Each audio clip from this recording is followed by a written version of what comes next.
Olá, tudo bem? Meu nome é Adriano Carvalho, bem-vindo ao canal Tá Ligado News. Galera, estamos aí procurando sobre novidades do caso Ana Hickman e o Alexandre Correia. Até o Edu Guedes entrou aí também no meio. Mas não achei nada de tão útil. De repente, tô aqui no YouTube e acho um vídeo. Maestria dos negócios, galera. O título: Tudo farsa, a outra face da Ana Hickman. Tá ok? Então eu convido a cada um de vocês aí a deixar o seu like, inscreva-se no canal, você que não é inscrito no canal, ative o sininho de notificação para você estar por dentro das nossas novidades aí. Após a vinheta já voltamos aí com esse vídeo e vamos estar comentando sobre ele aí, tá ok?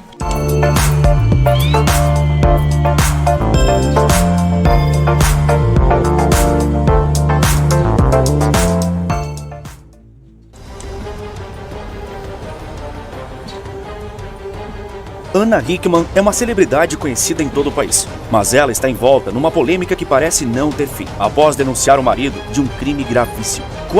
É a polêmica que eu comentei, né? Não para. Vamos estar continuando. Qual a verdade por trás do escândalo entre Ana Hickman e seu ex-marido? Quem é realmente vítima? Ou isso tudo é apenas um grande circo onde a audiência está sendo feita de palhaço? Caso Ana Hickman. Maestria dos negócios. A violência doméstica é um dos tópicos mais delicados de qualquer sociedade. Basta acompanhar as notícias que frequentemente você se depara com crimes domésticos nas manchetes. O Maestria nos Negócios repudia qualquer forma de agressão ou abuso, seja físico, verbal ou psicológico. Violência contra a mulher é crime e deve ser imediatamente denunciado, apurado e julgado com o devido rigor da lei. Afinal, o julgamento é o ponto-chave de todo e qualquer crime. A verdade deve ser encontrada, apesar das narrativas. Por isso, o canal não tem qualquer intenção de espalhar uma nova narrativa, nem de inocentar ou condenar qualquer uma das partes no caso de Ana Hickman e seu ex-marido, Alexandre Correia. Pelo contrário, esse vídeo serve justamente como um espaço para olhar os dois lados, criando um ambiente saudável para expor fatos e trazer debates que acreditamos ser necessários. Mas por quê? Porque, infelizmente, as notícias são unilaterais. Isso foi muito bem dito pelo conceituado... Isso na realidade ele vai estar explicando, galera. Mas é assim, cada plataforma, cada canal mostra o que quer. Vamos lá, pra você entender o porquê que ele falou isso. Jornalista Ricardo Feltrin. E aqui dou os créditos a ele por ter pontuado em toda essa polêmica como é importante se atentar aos fatos e não às versões por si só. Ana Hickman e Alexandre Correia se conheceram num clube noturno em São Paulo, no distante ano de 1997. Na época, ela tinha 16 anos, já ele tinha 26. Uma notável diferença de idade. No ano seguinte, os dois resolveram oficializar a união como um casal por uma razão específica. Ana Hickman, que era modelo, havia recebido uma proposta para trabalhar na França e precisava encontrar maneiras de se emancipar rapidamente, já que ainda era menor de idade. Segundo ela, Alexandre apresentou a solução. Os dois se casariam rapidamente, ela se emanciparia dos pais e depois eles poderiam se separar na mesma velocidade. Agora deu pra entender também o porquê dos 27 anos de casado, né? Começou com 16, acabou virando um vício isso aí, né? Porque se ela sofreu isso tudo que ela falou mesmo... E assim foi feito. A celebração aconteceu num clube noturno em que Alexandre trabalhava à época. A ideia de se casar foi num piscar de olhos, mas o casamento em si durou muito tempo. Eles ficaram juntos por 25 anos e tiveram um filho, que tem o nome do pai e o apelido de Alezinho. Ele tem apenas 10 anos, e foi nessa idade que ele viu o casamento dos próprios pais desmoronar diante de seus olhos. Mesmo antes da denúncia de agressão, havia relatos que eles brigavam com alguma frequência e descreviam os dois como um sendo sem paciência e o outro com pavio curto. Hoje é de conhecimento público eu acho que são parecidos dois então, né? que muitas brigas eram originadas por questões financeiras. A empresa do casal ia de mal a pior. Com dinheiro em jogo, as discussões se tornaram fartas. Por incrível que pareça, duas personalidades, alegadamente tão explosivas, conviveram juntas por 25 anos. O que parecia ser um casamento longevo, pronto para alcançar a eternidade, se tornou capa de jornal. Foi parar na boca do povo brasileiro. Você muito provavelmente viu as pessoas falando do que aconteceu com a Ana Hickman. Mas será que elas sabem realmente do que estão falando? Uma história, várias versões. Agora ele vai estar explicando, galera, o que aconteceu dentro da casa com uma outra visão de uma empregada, se eu não me engano. Vamos lá. Foi no dia 11 de novembro de 2023 que Ana Hickman registrou um boletim de ocorrência contra o marido, Alexandre Corrêa, por lesão corporal e violência doméstica. A modelo e apresentadora do programa Hoje em Dia, da TV Record, teve que procurar atendimento médico e colocar uma tipóia em um dos braços. De acordo com o boletim de ocorrência, a polícia militar foi chamada para ir até o condomínio onde o casal morava e por lá mesmo conversou com Ana Hickman. Então, a apresentadora relatou aos policiais que a discussão com seu marido começou enquanto estava na cozinha de sua casa. Naquele momento, ela também alegou que o filho do casal, de 10 anos, e os funcionários estavam no mesmo recinto. A situação, inclusive, teria assustado a criança. Ainda de acordo com o BO, após a discussão, Alexandre Corrêa pressionou Ana Hickman contra a parede e ameaçou agredi-la com cabeçadas. Na sequência, uma confusão aconteceu e, de alguma forma, ela conseguiu se desvencilhar dele, se esconder e então buscou atendimento médico e policial. Quando chegou à delegacia, Ana Hickman preferiu não pedir medida protetiva. Os primeiros dias após essa acusação foram uma avalanche de informações. A internet estava inundada com o assunto. Alexandre Corrêa, após tudo isso, emitiu uma nota de esclarecimento, admitindo que houve um desentendimento isolado, sem maiores consequências, com sua esposa. Ele ainda afirmou o seguinte: gostaria de esclarecer também que jamais dei uma cabeçada nela, como inveridicamente está sendo veiculado na imprensa, e que tudo será devidamente esclarecido no momento oportuno. Porque na realidade isso até tem conteúdo no canal nosso, falando sobre esse caso, e é o que foi vendido. Entendeu? Tudo que a gente procurava, e realmente ele sempre falou que ele nunca fez nada disso, né? Mas o problema ali, ela nem acusou ele da cabeçada, foi já do hematoma mesmo ali, da suposta porta na hora que ela correu. Mas vamos lá para você entender agora uma terceira visão dessa história. Como ele mencionou, no momento oportuno. Esse momento oportuno pode não ter chegado ainda, mas é bom para você observar como não existe mais a hora perfeita no mundo moderno. As coisas acontecem em segundos e um minuto depois, todo o país já definiu sua opinião derradeira nas redes sociais. Mas é importante ter paciência para ver como as situações se desenrolam. Um bom exemplo disso é como dias após o boletim de ocorrência de Ana Hickman e a posterior nota de Alexandre Corrêa, veio à tona uma terceira versão, a da cozinheira do casal, que estava presente durante a discussão. De acordo com Alexandre Corrêa, a cozinheira chamada Maria da Anunciação Lima trabalhava há pelo menos 3 anos na residência em que ele morava com Ana Hickman e o filho. Ela prestou depoimento à polícia. Nele, Maria declarou que nunca presenciou qualquer tipo de agressão física, mas que sempre percebia discussões entre Alexandre Corrêa e Ana, e que geralmente o motivo das brigas era por questões financeiras. Ao falar sobre o ocorrido no dia 11 de novembro, Maria declarou que por volta das 3 da tarde estava na cozinha do imóvel trabalhando e que Ana estava conversando com o filho do casal sobre questões financeiras da família. Durante essa conversa, Alexandre teria entrado na conversa de forma agressiva. Ainda de acordo com a cozinheira, a discussão teria se desenrolado e, mais uma vez, é dito que o filho do casal havia ficado bastante nervoso e ido para o quarto. Maria também afirmou não ter ouvido nenhum tipo de ameaça, mas que discutiam com exaltação. Por fim, a cozinheira falou que socorreu Ana Hickman e a acomodou no quarto, trancando a porta do cômodo. Após isso, Alexandre teria começado a bater na porta, pedindo para Ana abrir e assim conversar. Eles não teriam aberto a porta e logo a casa ficou em silêncio. Pouco após, a polícia chegou.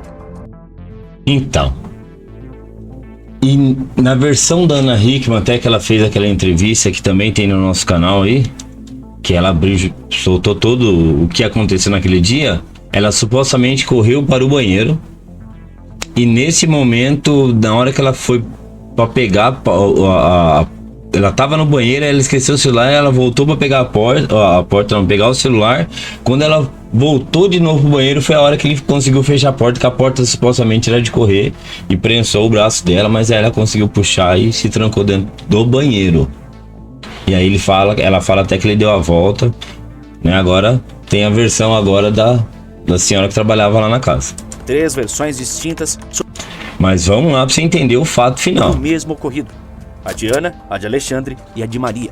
Observa como é difícil chegar à verdade quando um só acontecimento tem múltiplas visões. Ainda assim, no mundo digital onde opiniões são dadas lendo manchetes, as sentenças públicas são entregues em segundos. Sempre que ouvimos situações como essa, a primeira postura que tomamos é a de defender a vítima. Não tem como ser diferente. Porém, é importante que saibamos que nem toda situação é preto no branco. Precisamos analisar as nuances. Nesse momento, você pode estar pensando que estamos, de algum jeito, inocentando Alexandre e condenando Ana Hickman. Não é esse o caso.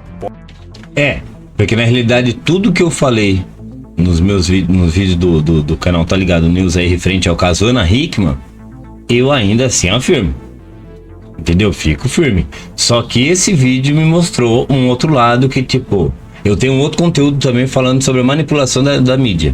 E vou estar soltando no canal aí. Mas olha isso aqui. Posso te garantir. Até o momento, só te apresentei versões diferentes, diante de informações novas trazidas à luz pelo jornalista Ricardo Feltrin.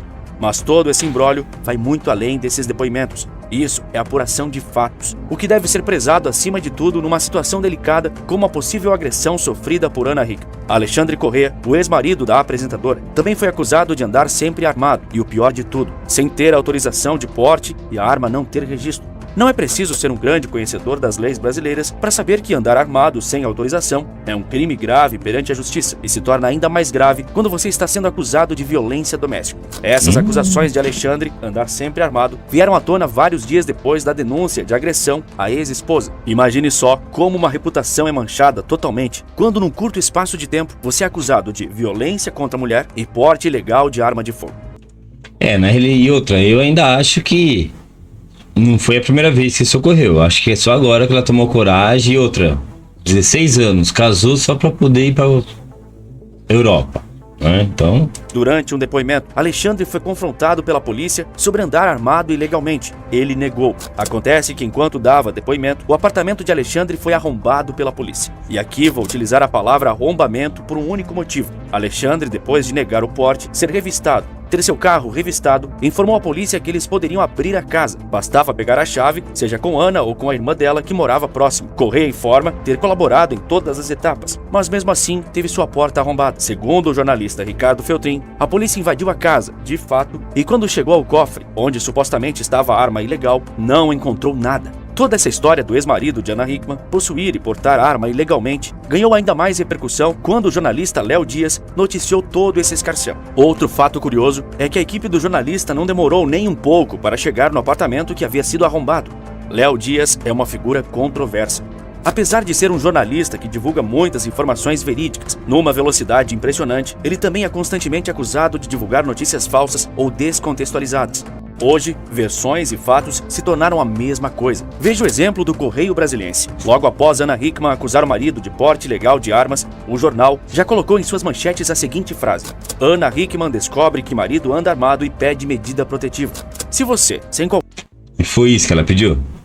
Nós sabemos que não foi, né? qualquer informação anterior, lê essa manchete, qual seria a sua reação imediata? Concluiria que é uma afirmação ou uma confirmação de um fato? Essa é uma diferença importante. Todos nós podemos afirmar algo, mas nem todos nós podemos confirmar algo. Provas incontestes são necessárias para uma confirmação. As provas do porte ilegal de armas por parte de Alexandre Corrêa ainda não foram encontradas. Outro ponto sensível de toda essa história é uma notícia relatada novamente por Ricardo Feltrin, a da modelo ter falsificado provas. O jornalista diz que ela usou trechos editados de um reality show da família, onde ela e o ex-marido assumidamente interpretavam personagens caricatos, como provas contundentes do comportamento abusivo de Alexandre. Seria uma espécie de ficção como forma de comprovar a realidade. Lembra que inicialmente Ana Hickman havia negado medida protetiva? Quando a acusação do porte de arma veio à tona, ela fez o pedido. Com base na Lei Maria da Penha, Ana Hickman entrou com pedido de divórcio, que deveria ser feito de forma agilizada, pois se baseava na lei que combate violência à mulher. Mas esse pedido foi negado pela Justiça Criminal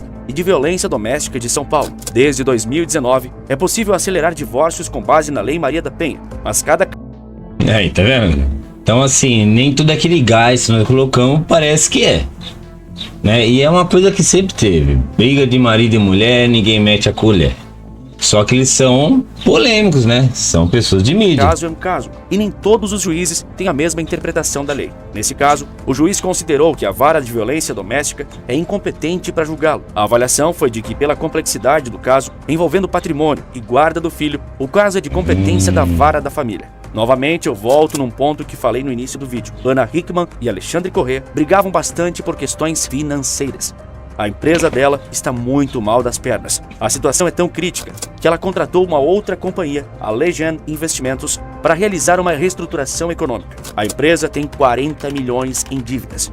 Os bancos que concederam o dinheiro já estão cobrando as dívidas na justiça, como Bradesco e Safra. O Banco do Brasil cobra em ação judicial o valor de R$1.200.000 por um empréstimo pessoal da apresentadora. Por sua vez, Alexandre Corrêa responde a uma ação de ordem de despejo por aluguéis atrasados que já chega a R$300.000. Ana Hickman diz que afastou o ex-marido do comando da empresa antes do término justamente por causa dessas dívidas, mas ela não conseguiu provar que não sabia da incompetência do ex-marido antes disso. Contudo, aparentemente Ana Hickman está se dedicando bastante para recuperar a força financeira de seus empreendimentos. Ela mantém um canal aqui no YouTube, postando vídeos de sua rotina e especialmente de culinária. Em outras redes sociais, como o Instagram, ela também é bastante ativa. Após a denúncia contra o ex-marido, ela usa a plataforma até como forma de conscientização de combate à violência contra a mulher. Uma atitude louvável, mas que acaba sendo ofuscada pela quantidade de publicidade na postagem. Ela não perde tempo em promover os itens da própria marca, como óculos, joias e sapatos. Todos os crimes devem ser punidos, mas antes disso, eles devem ser investigados para que se forme um julgamento isento. Com a internet, os julgamentos não acontecem mais em tribunais de fato, eles acontecem nas redes sociais. Isso é a realidade, né? Muitas vezes a pessoa viu a notícia ali, já sai aquilo, já sai massacrando e fazendo uma... Pode ver o que aconteceu com, né? O caso do choquei aí com a Jéssica, né? O tribunal da internet é implacável. O movimento de denúncia de abusos e agressões contra mulheres vem ganhando força e isso, com certeza, é uma conquista importantíssima. Aquelas que foram vítimas merecem justiça. O problema está quando essa luta é utilizada de forma inadequada por pessoas oportunistas que prejudicam tanto pessoas inocentes quanto outras vítimas de abusos que têm seu sofrimento verdadeiro invalidado. Veja bem, aqui não estou falando de Ana Hickman, estou falando de grandes exemplos que repercutiram no planeta inteiro. Lembra do caso de Nadila Trindade acusando o Neymar de estupro? A imagem do jogador foi manchada rapidamente e pouco depois descobriu-se que era uma grande mentira contra ele. Esse é o primeiro exemplo que vem na cabeça de um brasileiro quando falamos de acusação falsa de um crime sexual ou de violência doméstica. Mas existe um outro grande caso e que repercutiu mundialmente que exemplifica isso da melhor maneira possível, com uma enxurrada de provas da mentira e com um julgamento já finalizado. O escândalo entre Johnny Depp e Amber Heard. A carreira do ator quase foi destruída. Ele sofreu ameaças, ódio e cancelamento. Já sua ex-mulher se aproveitou dos holofotes para ganhar ainda mais destaque em sua carreira e se apresentar como porta-voz de movimentos feministas. O caso se arrastou por muito tempo, até que a verdade realmente viesse à tona. Johnny Depp e Amber Heard começaram a namorar em 2012 e se casaram em 2015, mas não durou muito. Isso porque já em 2016, o casamento acabou com ela pedindo o divórcio e também uma medida protetiva ao aparecer em um tribunal americano com a bochecha machucada. Na ocasião, ela disse que Johnny Depp havia atacado ela violentamente. Amber também levantou acusações de assédio, abuso emocional, verbal e físico, com agressões raivosas, hostis, humilhantes e ameaçadoras. Johnny Depp negou tudo. Mas horas antes do julgamento para concessão de medida protetiva, os dois atores divulgaram uma declaração conjunta dizendo que haviam resolvido toda a questão. Era uma mentira. Primeiro porque ali, Johnny Depp já havia sido taxado como agressor e isso teve grandes repercussões em sua carreira. Segundo porque em 2018, 2 anos após a denúncia inicial, Amber Heard escreveu um artigo no famoso jornal The Washington Post. E nele, ela conta como era ser uma sobrevivente de abuso doméstico. Amber não mencionou o nome de Depp, mas o artigo foi responsável por prejudicar absurdamente sua reputação. Por isso, ele entrou com um processo de difamação contra ela, pedindo 50 milhões de dólares. Você vê como que é o poder, né, galera? Como que é o poder de uma mídia, né? Como que é o poder da informação. Você colocou lá uma vírgula que interprete, aí é o que acontece. Meu, e o cara, olha, você acha que só teve isso aí de prejuizinho? Olha só como que foi longe isso aí. E o que ela fez? Processou ele de volta também por difamação, só que pedindo o dobro do valor, 100 milhões. O julgamento realizado em 2022 foi um espetáculo mundial. Um assunto sério virou show midiático. Ao longo do julgamento, Depp afirmou que a ex-mulher era agressora no relacionamento. Ela rebateu as acusações de que teria agredido Johnny Depp e mentido sobre abusos domésticos, além de afirmar que ele tinha crises de raiva após beber e usar drogas.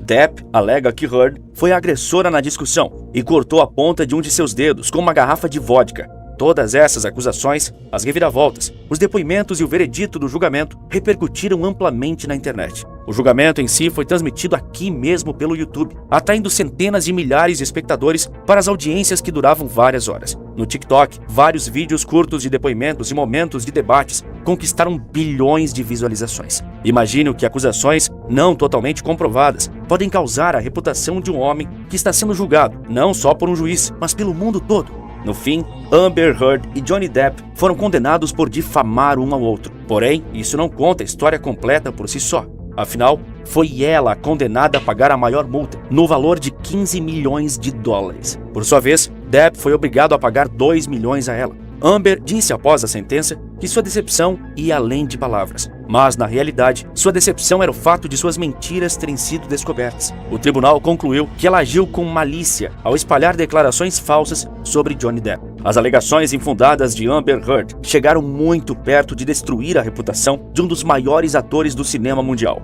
Johnny Depp estrelou vários grandes filmes, como a saga Piratas do Caribe, a fantástica Agora olha o que ele perdeu. Fábrica de Chocolate e Edward, Mãos de Tesoura. Mesmo assim, com um currículo invejável, quase tudo foi perdido por conta de mentiras. Quase tudo foi para o lixo quando sua parceira decidiu mentir sobre algo que atinge verdadeiramente tantas outras vítimas. No auge do escândalo, Johnny Depp perdeu papel na saga Animais Fantásticos, onde era um dos principais personagens, além de também ter perdido contratos com a Disney. O ex-agente de Depp chegou a dizer que o ator deixou de ganhar 22,5 milhões de dólares pelo 6º filme da franquia Piratas do Caribe, pois a Disney descartou o projeto após o artigo de Amber Heard no The Washington Post ser publicado. Novamente eu vou enfatizar como toda a violência doméstica deve ser exemplarmente punida, seja contra a mulher, seja contra o homem. Sim, homem também pode ser vítima de violência doméstica, assim como também pode sofrer assédio e abuso. Contudo, infelizmente, a dor do homem nesse sentido é totalmente silenciada. Esse é um assunto que precisa de mais atenção da sociedade. Isso é uma realidade mesmo. Tem homem que sofre aí, só que não pode falar nada porque eu viro uma piadinha. Só que hoje em dia tá quebrando um pouco, mas ainda assim tem aquele... É difícil, né, mano? Chega assim, eu vou dar uma queixa porque minha mulher tá me agredindo. E de nossos órgãos públicos, assim como já ocorre com as mulheres. Mas que homem levantará a voz para afirmar que sofreu um desses crimes, que foi a vítima? Ele pode até querer, mas todo o ambiente em volta dele o estimula a não fazer isso. Muitos homens sabem que seriam ridicularizados se revelassem ao mundo que, por exemplo, foi agredido violentamente por uma mulher. Para a sociedade, o homem precisa sofrer em silêncio. Do contrário, ele é fraco. Do contrário, você é fraco. Você se torna menos homem apenas por mostrar qualquer sinal de vulnerabilidade. Seja você um homem famoso ou desconhecido, seu sofrimento não tem voz, nem merece ser combatido. Existe toda uma invenção social de que o homem não pode ser abusado por uma mulher. Claro que isso representa uma pequena faixa comparado ao total de crimes sexuais, mas nem por isso devemos esquecer que coisas... Isso é verdade, não vamos inverter uma coisa com a outra, né? Mas realmente, tem casos isolados aí, tem homens que não consegue, né, galera? Fica, né? Não vou nem falar não consegue reagir, porque essa não é a questão. Não consegue abandonar, mano.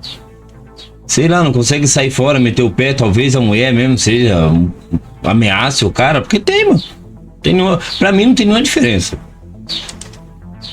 Assim acontecem. As vítimas caem em silêncio, pois se você praticou algo com uma mulher porque foi forçado a isso, sua masculinidade é imediatamente diminuída pela sociedade. Talvez até te chamem de sortudo. Imagine, cometeram um crime contra você. Isso é sorte? Os homens vítimas de violência doméstica ou crimes sexuais estão largados pela sociedade. Já aqueles homens vítimas de denúncias falsas também enfrentam uma árdua batalha para limpar os próprios nomes, como foi o caso de Johnny Depp. Sua imagem quase foi pro lixo, mas o caso dele é uma exceção, porque teve um final feliz, onde a verdade prevaleceu. Mas quantos são afundados pela mentira? Esse vídeo teve a intenção que pontuei lá no início: investigar o potencial caso de agressão sofrida por Ana Hickman pelo ex-marido Alexandre Corrêa, sempre tomando como base ouvir todos os lados dessa história. Durante todo o processo de investigação, realizada pelo jornalista Ricardo Feltrin, ele entrou em contato com a assessoria, com os advogados e com a própria Ana Hickman, mas nunca foi respondido a respeito de nada. O silêncio imperou da parte dela. A verdade não é construída por meio de um só ponto de vista. Ela tem vários atores. Aqui, eu não estou alegando de que Ana Hickman mentiu sobre ser agredida ou qualquer coisa do tipo. Eu só quero entender e te ajudar a entender por que um caso que deveria servir de exemplo de justiça está se tornando um circo midiático, que mensalmente reaparece como uma nova polêmica para voltar aos assuntos do momento. Se ela de fato tiver sofrido violência doméstica, Alexandre Corrêa deve ser punido com todo o peso da lei. Se as alegações forem improcedentes, como o do porte de arma, então ela terá que se explicar à justiça. Assim deve ser a vida e a aplicação da lei, observando os fatos e esquecendo as narrativas. Galera, comente aí, galera, o que você acha desse caso? Porque assim, tudo que a gente sabe de caso Ana Hickman só tem forte a versão dela. Se fosse por nós tá decidindo esse júri, ele já era culpado. Entendeu? Mas realmente, esse caso do Johnny Depp aí, ele é um caso que... Meu, se o cara não corre atrás de querer inventar e chamar a atenção pra alguma coisa pra mostrar que, tipo assim, meu, ela tava inventando essa história, ele tinha, sei lá, se arrebentado mais, porque, meu, 22 milhões e meio por Piratas no Caribe 6 foi cancelado com ele por causa de uma fake news. Entendeu? Então você que chegou até aqui, comente aí, galera. Comente o que você achou desse conteúdo, tá ok? Deixa seu like para fortalecer o nosso canal aí, para incentivar mais e mais a gente produzir conteúdo, tá ok? Você que não é inscrito, inscreva-se no canal, ative o sininho de notificação. Hoje estamos aí com 400 inscritos, galera. Então vamos chegar aí na primeira metinha, que é 500. É um pulinho, só mais 100. Então se você já acompanha esse canal e não é inscrito, se inscreva no nosso canal, tá ok? Ative o sininho de notificação para você estar por dentro de todas as nossas novidades aí, tá ok? Meu nome é Adriano Carvalho, esse é o canal Tá Ligado News. Amo vocês, galera. Fui!